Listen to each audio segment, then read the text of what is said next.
Welcome back to What's the Story? This is Dennis McGowan with you, and what we got for you today is an interview with Bran 3000. They just did a set, and they're probably one of the best bands I've ever seen, so why don't you go ahead and introduce yourselves and tell us what you do in the band. Okay. I'm Sara. I'm Jayne, and there's a whole bunch of other people somewhere else. In the bus. First I was going to ask you, I know you're probably getting tired of this question, maybe down here, but as far as Canadian bands, not much exposure, and why do you think that Canadian bands don't make such an impact down here in the United States that much? Jayne?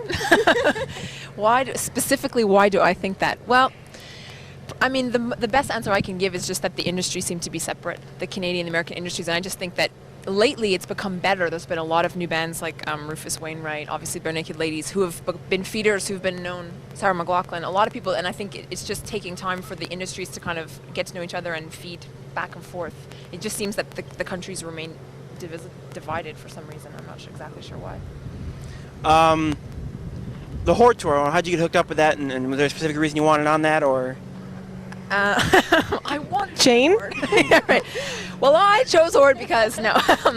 It was through somebody who knew our agent who saw us in New York, and we just thought it would be a really good way, because we had spent some time in the States already, but we feel a lot of times for us, because we're a lot of people and we're having usually a pretty good time, that it would be a nice way to do a festival, I think, and just have that kind of energy be translated in a context where there'd be lots of people who might not know you but still could enjoy, that part of the show, instead of just feeling like we're just playing these secret, venues for secret admirers.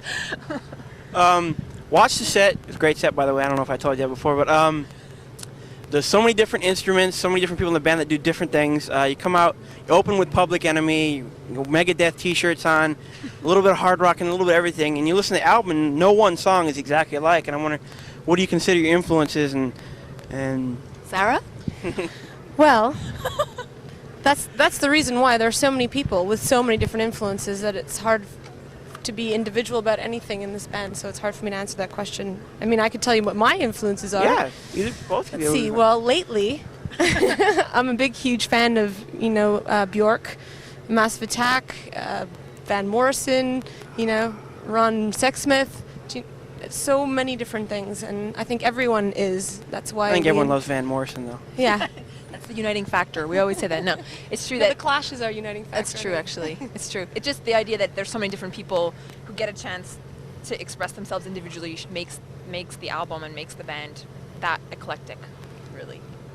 It puts together so well, and it works. Do you have any rivalries with any Canadian bands? I mean, if the Tragically Hip walk in, boom, the gloves are off, you're at it, right? I was gonna say we're not British. No, The British always have fight. I think it's a French Canadian, we love regular all Canadian bands. Yeah, no, we don't have any. We don't have to leave. Like you don't call them we bad don't rumble words, with anybody, no. bad words in No, French no. or anything like that. No. We're trying to get the what are they called here? B&L. Bare Naked Ladies to come and freestyle with us. So we're working on that. I guess that's pretty much it. I want to thank you very much. And is there anything you want to say before? Thank you. Thank you so much for paying attention. Keep doing so.